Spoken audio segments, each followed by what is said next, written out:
It is very seldom that mere ordinary people like John and myself secure ancestral halls for the summer.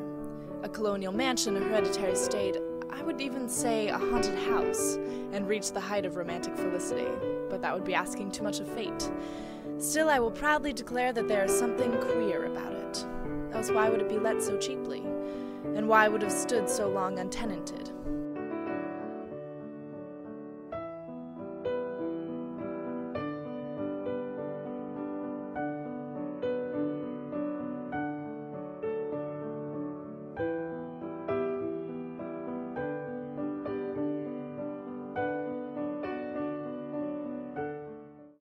Our room was nursery first, and then playroom and gymnasium, I should judge, for the windows are barred for little children, and there are rings and things in the walls.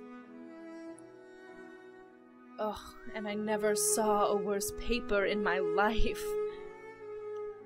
When you follow the lame, uncertain curves for a little distance, they suddenly commit suicide. The color is a repellent, almost revolting, a smoldering, unclean yellow.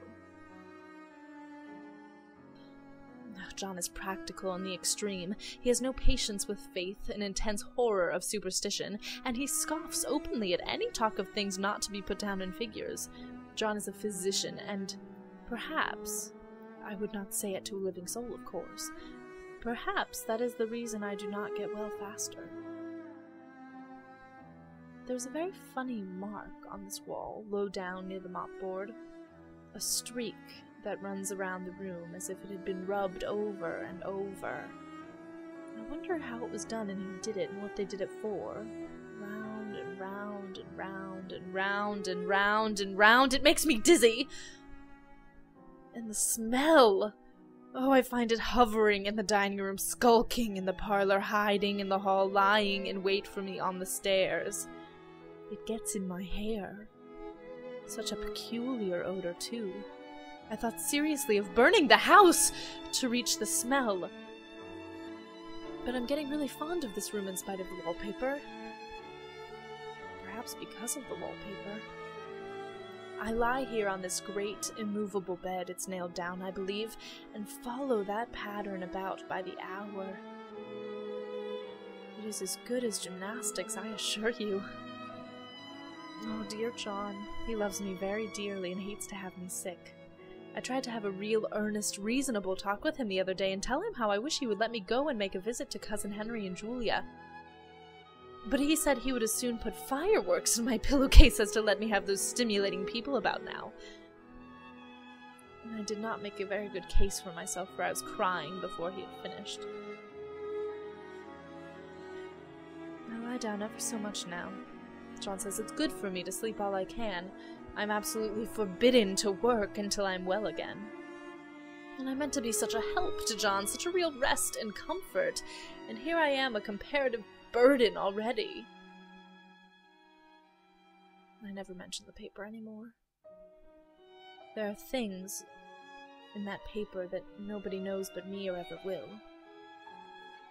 It is like a woman stooping down and creeping about behind the pattern. By daylight she is subdued. I fancy it is the pattern that keeps her so still. It is so puzzling. It keeps me quiet by the hour. Sometimes I think there are a great many women behind it, sometimes only one. She's all the time trying to climb through, but nobody could climb through that pattern. It strangles so. I think that is why it has so many heads. They get through and the pattern strangles them off and turns them upside down and makes their eyes white. If those heads were covered or taken off, it would not be half so bad. I found out another funny thing, but I shan't tell it this time.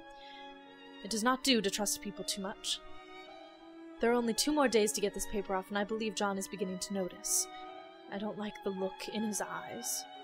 He asked me all sorts of questions too, and pretended to be very loving and kind, as if I couldn't see through him. Still, I don't wonder he acts so, sleeping under this paper for 3 months. It only interests me, but I feel sure John is secretly affected by it.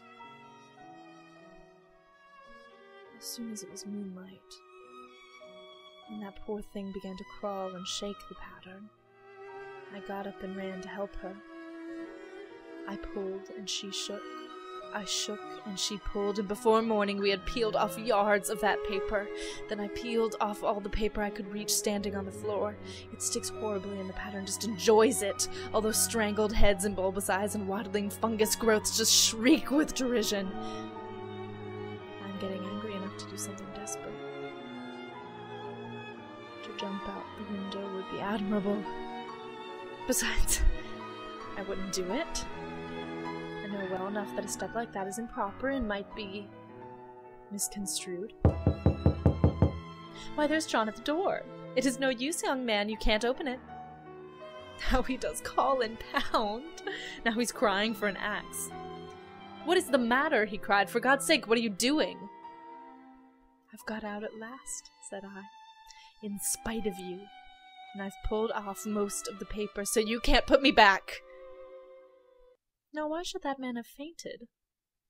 But he did, and right across my path by the wall, so I had to creep over him every time.